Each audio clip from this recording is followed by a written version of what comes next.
qui, qui, qui fait la première Bah, c'est présentation? comme vous voulez, hein. C'est celui qui est celui qui Je peux a. commencer, il n'y a pas de problème. D'accord. Ah, vous voyez? Oui. Bon, je vais arrêter avec les captures. Oui, oui, on te voit. Les captures, c'est pas pour moi, c'est pour l'école. Mais bon, c'est bon. Allez-y, Sao, à vous la parole. Merci bien, madame. Donc, bonsoir à tous et à toutes. Aujourd'hui, il s'agira pour moi de faire une présentation sur le thème 6, principalement système et technologie pour la business intelligence.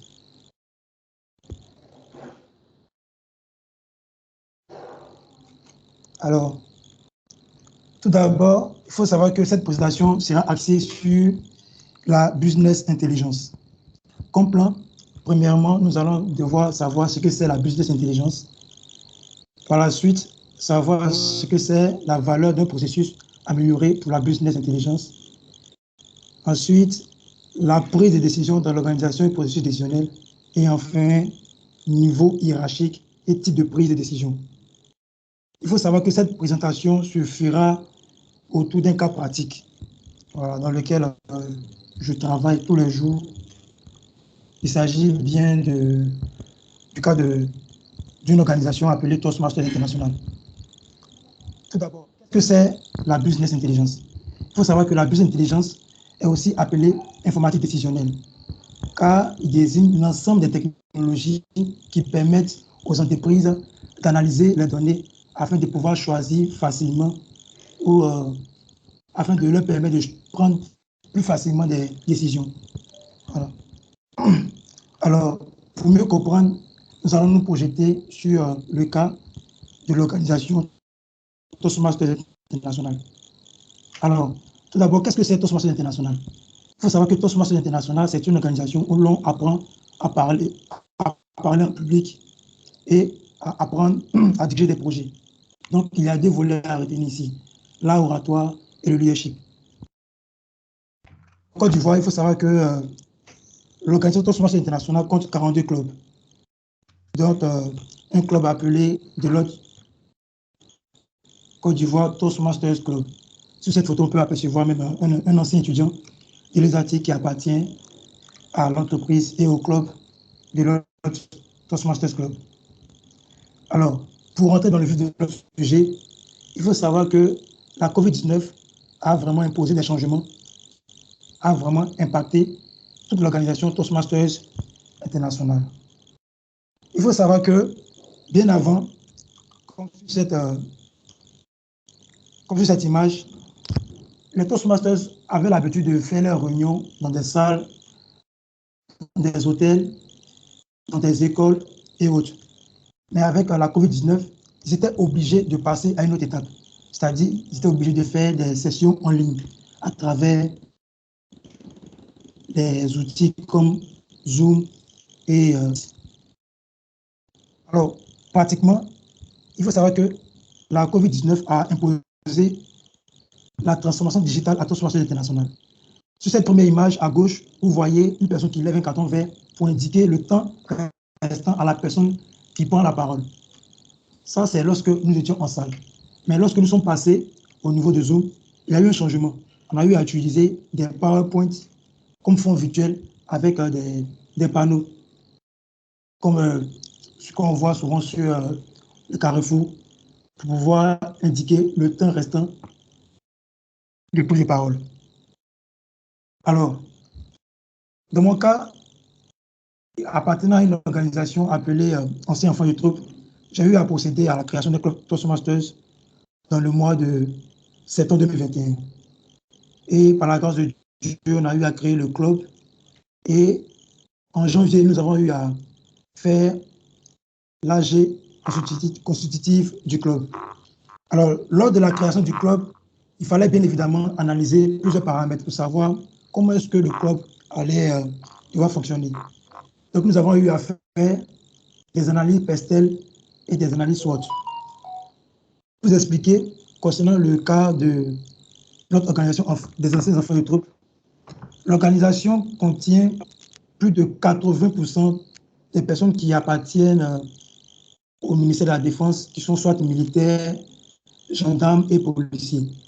Et lors de l'analyse à Pestel, sur le plan politique, nous avons jugé dangereux de pouvoir réunir dans une salle des militaires ou des gendarmes de façon continue pour pouvoir, afin d'élever les doutes sur peut-être une organisation en griffe de putsch. Parce que, comme vous le savez, les réunions de militaires sans autorisation sont interdites. Voilà. Donc, comme solution, nous avons prévu de pouvoir intégrer les solutions hybrides, les sessions hybrides, c'est-à-dire faire des sessions en présentiel et en même temps en ligne, afin de permettre à toute personne qui veut assister à cette réunion d'entrer à cette réunion. Donc, facilement, même si une personne n'est pas invitée, qu'il a le lien de la réunion, il peut facilement intégrer et participer aux sessions. Concernant l'analyse SWOT, comme faiblesse, nous avons remarqué, vu nos activités professionnelles, les militaires et les gendarmes sont le plus souvent déployés sur le terrain. Donc, il était pour nous presque impossible de pouvoir réunir peut-être à chaque session 10% ou 12% du personnel. Donc, comme solution encore, nous avons opté pour les sessions hybrides, c'est-à-dire en présentiel et en ligne, avec les outils comme Teams ou bien Zoom. Alors, dès la première session du club AET Toastmasters Club, nous avons intégré cette solution, des solutions hybrides, voilà, pour pouvoir faire face aux problèmes mis en évidence par les analyses Pestel et SWOT. Dès le départ, le club a commis des difficultés lors de la mise en œuvre des sessions hybrides parce qu'il y avait des problèmes au niveau de l'audio. Si vous voyez sur cette image, nous étions obligés de mettre la caméra sur la table, chose qui n'est pas présentable. Mais par la force des choses, nous avons activé une veille stratégique qui nous a permis d'avoir des informations sur tout club du monde entier qui appartiennent à Toastmasters. Donc, Toastmasters a une plateforme où il y a plusieurs clubs qui donnent leurs expériences sur leur quotidien dans le club. Donc, j'ai pu découvrir qu'il y a une Américaine qui a eu à signifier que lorsqu'ils ont eu à intégrer les solutions des sessions hybrides, il y avait eu des difficultés. Voilà. Donc, il fallait vraiment forcer les choses pour pouvoir les réaliser. Et c'était vraiment sûr que la première fois, ça n'allait pas marcher. Donc, face à cette situation, il fallait adapter un style de leadership encourageant pour convaincre et conduire tout le club vers ses objectifs stratégiques. Donc, par la grâce de Dieu, nous avons pu trouver des solutions en intégrant les micros et les haut-parleurs, comme sur cette image. Vous pouvez le voir. Donc, jusqu'au jour d'aujourd'hui, les solutions hybrides fonctionnent correctement. Et cela a eu des impacts sur nos performances. Là, par exemple, sur cette image, vous pouvez voir que c'est moi qui suis à la gauche, dans la salle, et une invitée qui est connectée en ligne chez elle à la maison. Donc, ce qui lui a permis de pouvoir participer à la session, même étant à la maison. Donc, concernant maintenant les mesures de performance, lorsque nous avons commencé à diffuser les sessions sur toutes les plateformes, les réseaux sociaux, par exemple sur YouTube, Facebook, nous avons eu de bons résultats. C'est-à-dire ici, par exemple, dans la salle, nous étions près de 20 à 25 maximum. Mais sur YouTube, nous avons pu avoir le maximum de personnes, c'est-à-dire 167 personnes qui ont pu assister à la session, qui ont pu regarder toute la session. Voilà. Donc, il faut dire que les sessions hybrides en ligne et présentielle ont augmenté considérablement tous les indicateurs de performance du club AET-TMC. Sur cette image aussi, lorsqu'on a eu à publier les images de la session hybride sur Facebook, il y a eu vraiment un bon résultat. Par exemple, ici, sur les statistiques, pour la couverture, si vous remarquez bien, toutes les autres sessions, toutes les autres informations, comme couverture, on avait en moyenne 400 à 500 personnes qui ont pu avoir des informations sur notre club. Mais pour la seule session avec la solution hybride, nous avons vu considérablement la couverture augmenter, qui est passée à près de 9000 personnes qui ont eu des informations sur notre club. Et je vous assure qu'il y a énormément de personnes qui nous ont appelés pour nous demander ce que c'est le club. Et forcément, ça nous permet de pouvoir recruter le maximum de personnes, vu que le club fait adhérer sur les CV. Et cela aussi impacte tous les volets, que ce soit financier, matériel et autres. Donc, ici, on peut savoir que les sessions hybrides nous ont permis de pouvoir voir des résultats de façon instantanée. instantanée à les outils de publication et des statistiques de Facebook.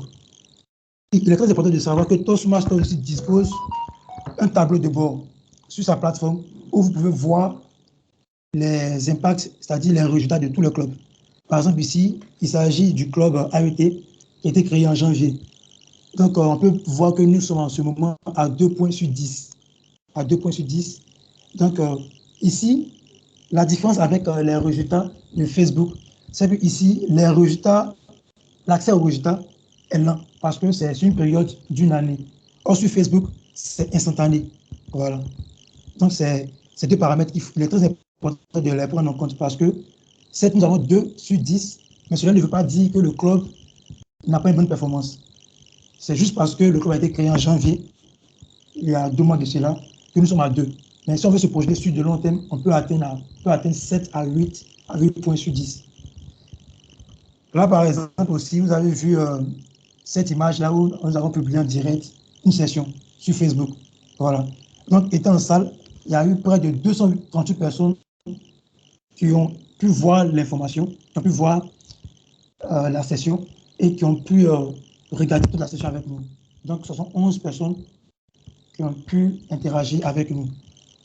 Donc, il faut dire que les sessions hybrides ont permis au club AET-TMC d'augmenter sa visibilité.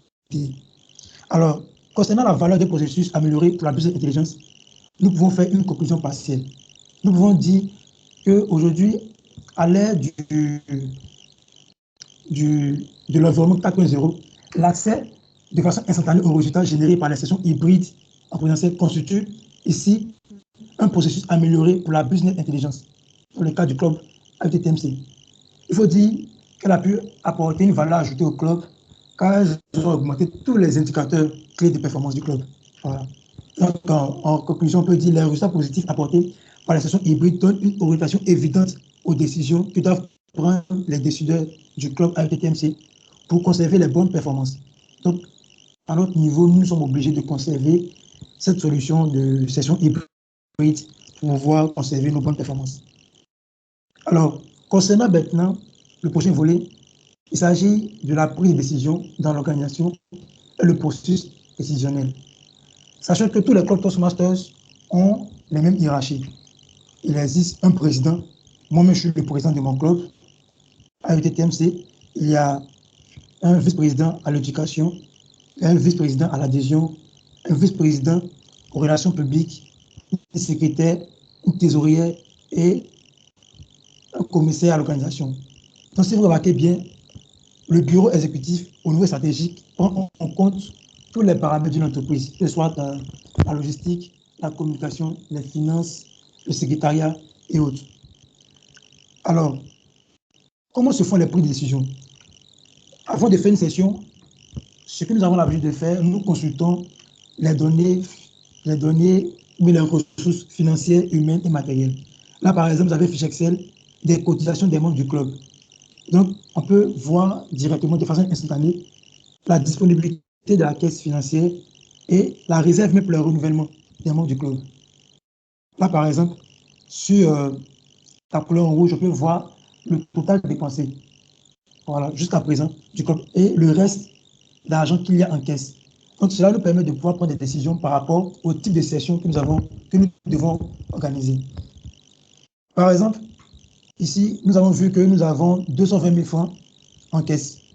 Donc, en fonction de la disponibilité financière, nous avons choisi, par exemple, lors de cette session du 10 mars 2022, de s'associer avec un autre club pour pouvoir dépenser moins.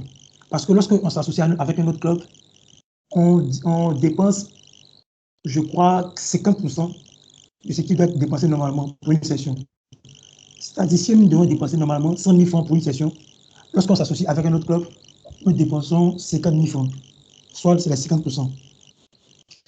Et en fonction de la disponibilité des personnes, en fonction de la disponibilité aussi des ressources financières, on peut choisir de faire une session en ligne. Une session en ligne ne coûte absolument rien.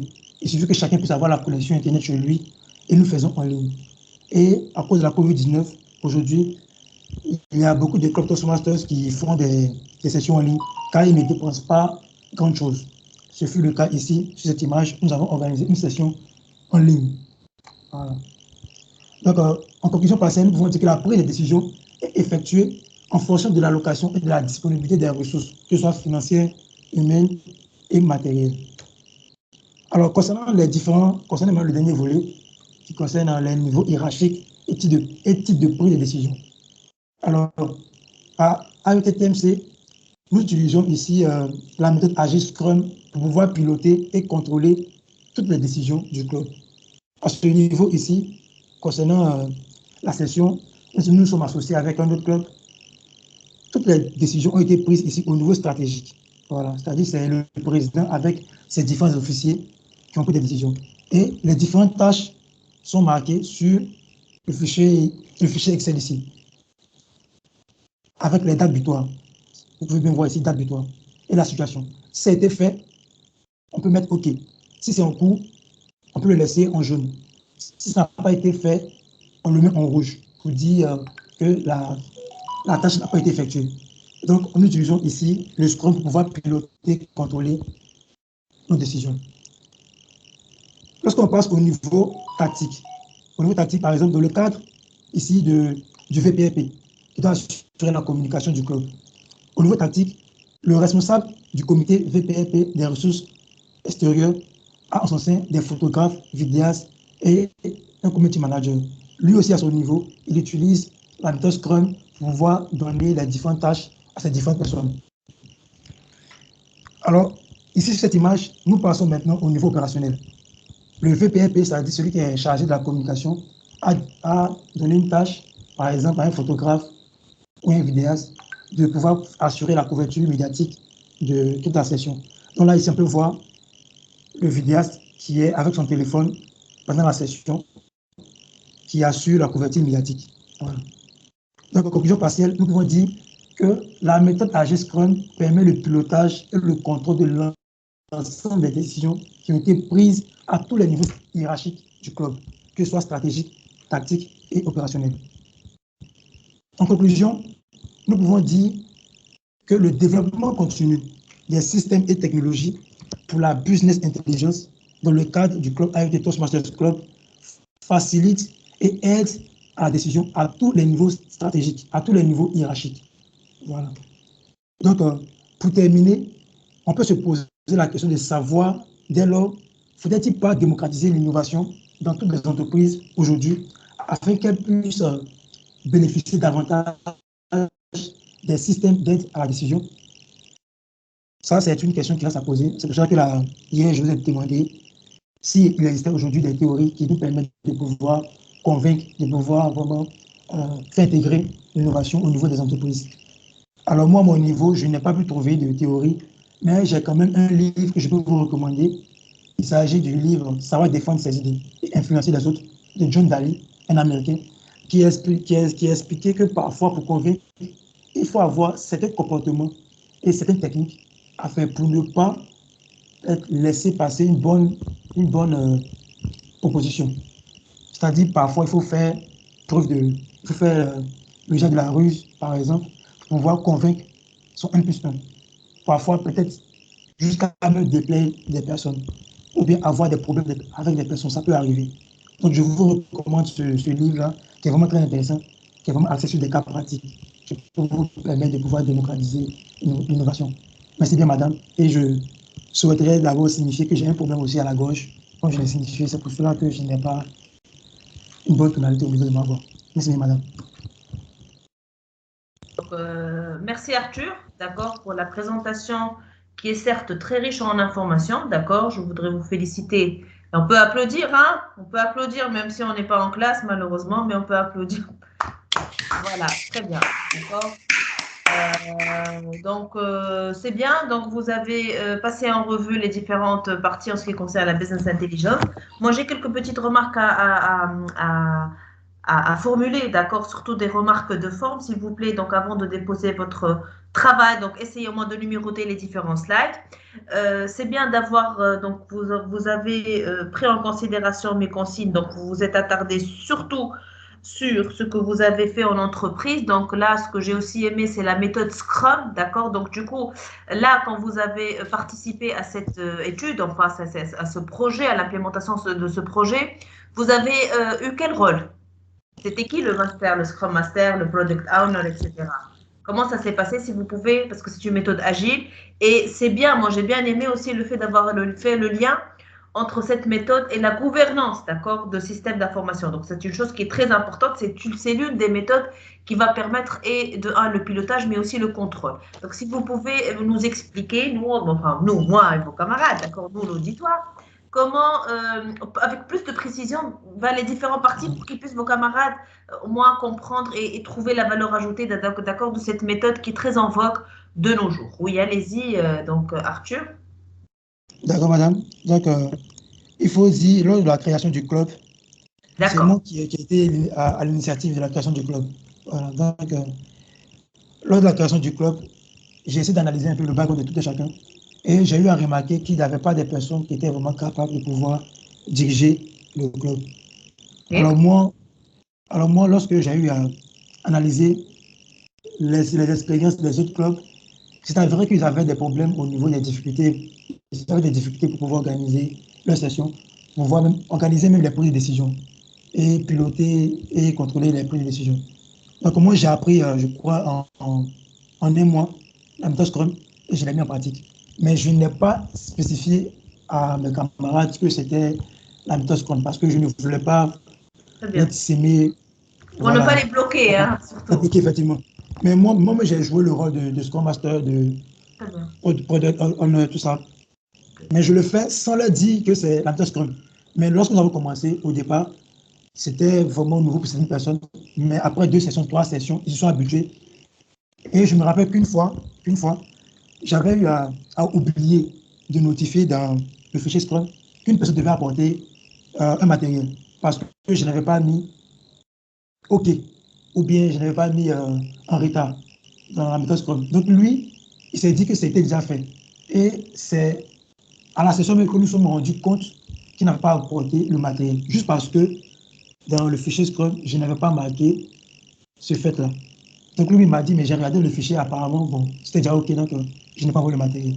Donc cela m'a rassuré parce que cela m'a fait dire que j'ai eu à trouver la bonne solution pour pouvoir leur permettre de tout envoyer, de ne rien oublier, de pouvoir contrôler et piloter toutes les prises de décision au niveau du club. Donc si on veut bien voir, c'est moi qui joue le rôle de Scrum Master. En attendant, mais je continue de former certaines personnes là-dessus, notamment le secrétaire. C'est sur la méthode. D'accord. Bah, c'est bien, donc du coup, ça c'est la meilleure méthode, d'accord, à mettre en place. Et vous avez donc du coup atteint votre objectif escompté, c'est ça? Oui, madame, oui, madame. Parfait. Et là, vous travaillez au sein de ce club ou Bon, je suis officier militaire, comme je l'ai dit, parce que nous avons fait des écoles, nous avons fait des Britanniques militaires. Voilà, donc la session AET regroupe toutes les écoles militaires de la sous-région, que ce soit le Mali, le Burkina, le Sénégal. Donc 80% des AET sont officiers militaires. Voilà. Et vous avez été certifié Scrum, c'est ça? Aujourd'hui, non, pas encore, parce que j'ai découvert la méthode Scrum il y a 2 ans de cela. Mais vu que j'étais en formation à l'école des officiers, je n'ai pas eu le temps de pouvoir être certifié. Mais aujourd'hui, je crois qu'il y a des documents et des vidéos qui expliquent correctement la méthode Scrum. Mais je compte le faire, je compte le faire dès que j'ai le temps. Oui, oui, parce que moi, je viens d'être certifiée, ça fait quelques mois. Donc, du coup, enfin, j'ai poursuivi une formation. C'est pas très compliqué, hein. C'est pas, il faut pas, moi, je dis qu'il faut pas être informaticien, c'est une certaine logique, hein. En ce qui concerne surtout là le test, le quiz, il n'est pas très difficile, hein. Il y a une cinquantaine de questions. On a 1 heure pour passer, d'accord, ce quiz. C'est bon. C'est vrai qu'il y a 30 questions qui sont évidentes, il y a 20 questions qui sont un peu compliquées, des mises en situation, etc.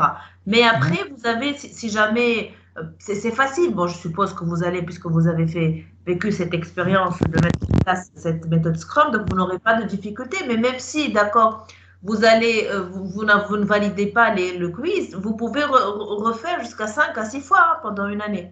Donc, moi, je pense que c'est la meilleure des choses parce qu'il faut saisir cette opportunité. C'est un plus, hein, parce que quand vous mettez dans votre CV ou bien sur LinkedIn, là, les entreprises, elles sont en quête, permanente de personnes, d'accord, de candidats qui sont certifiés Scrum, hein, entre autres Product Owner ou bien Scrum Master. Moi, je dirais que le Scrum Master est le meilleur, hein, parce que là, on peut chapeauter tous les projets. Mais madame, je souhaiterais savoir, Oui, vous me dites. combien a coûté votre... Ah oui, parce que, en fait, la certification, elle a coûté, je pense, $70. D'accord, ok, c'est bon.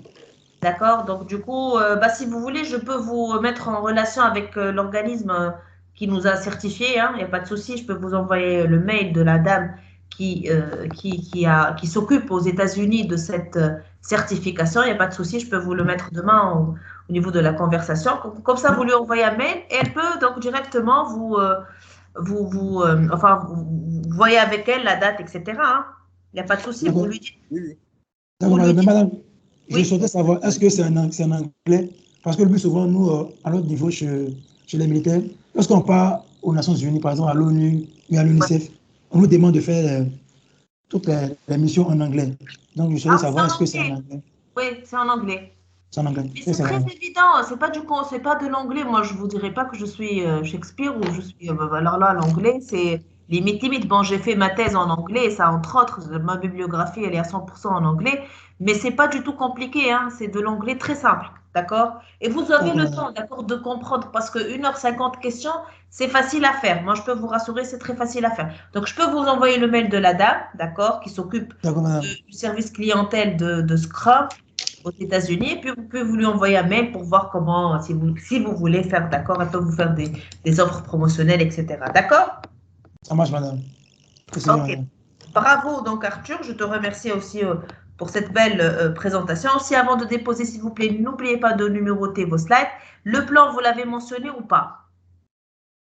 J'ai mentionné le plan, c'est-à-dire en 4 parties. En 4 parties. Parfait. Juste, vous rajoutez au niveau du deuxième slide, juste au-dessous de cette première diapositive, le plan que vous allez. Bon, ça c'est clair que vous avez parlé du. Ah oui, voilà, c'est ça. Qu'est-ce que le grand 1? Donc, juste vous numérotez, grand 2, valeur ajoutée, grand 3. Et juste, vous mettez en relief le Scrum au niveau du plan, parce que c'est très intéressant et c'est ça votre valeur ajoutée par rapport à la business intelligence. D'accord? Je ne sais pas si l'auditoire, vous avez des questions à lui poser. Non, madame. Très bien, parfait. Je te remercie encore un grand bravo, d'accord Arthur, pour cette belle présentation et pour le partage que vous avez fait avec nous. Vous me rappelez demain, parce que vous me rappelez demain en ce qui concerne l'adresse mail de la personne qui s'occupe du Scrum, hein, d'accord? Donc, madame, ça, je vais pas... madame, par rapport à demain, comme je vous ai dit, j'ai un problème au niveau de la voix. Ah oui, d'accord. Je serai en clinique, donc peut-être je ne vais pas participer au cours. Je peux. Ok. Sinon, vous m'envoyez un mail, Arthur. Vous me dites, en ce qui concerne le Scrum, etc. Je vous enverrai l'adresse mail, d'accord? Je peux partager l'adresse mail avec tous vos camarades, il n'y a pas de souci. Pour ceux qui ont envisagé de faire, d'accord, le Scrum, il n'y a pas de souci. Moi, je pourrais, d'accord, vous orienter vers en fait, c'est l'institution qui est agrémentée et qui certifie, d'accord, cette méthode. Je vous remercie, d'accord, Arthur. À très bientôt. J'espère qu'on aura l'occasion d'avoir un autre cours, notamment parce que là, mon domaine de spécialité, il est aussi du management et du management interculturel. On verra d'ici là, d'accord? N'hésitez pas à revenir vers moi via le mail si vous avez besoin de quoi que ce soit. Allez, donc, je vous remercie. On passe à la présentation de qui, s'il vous plaît?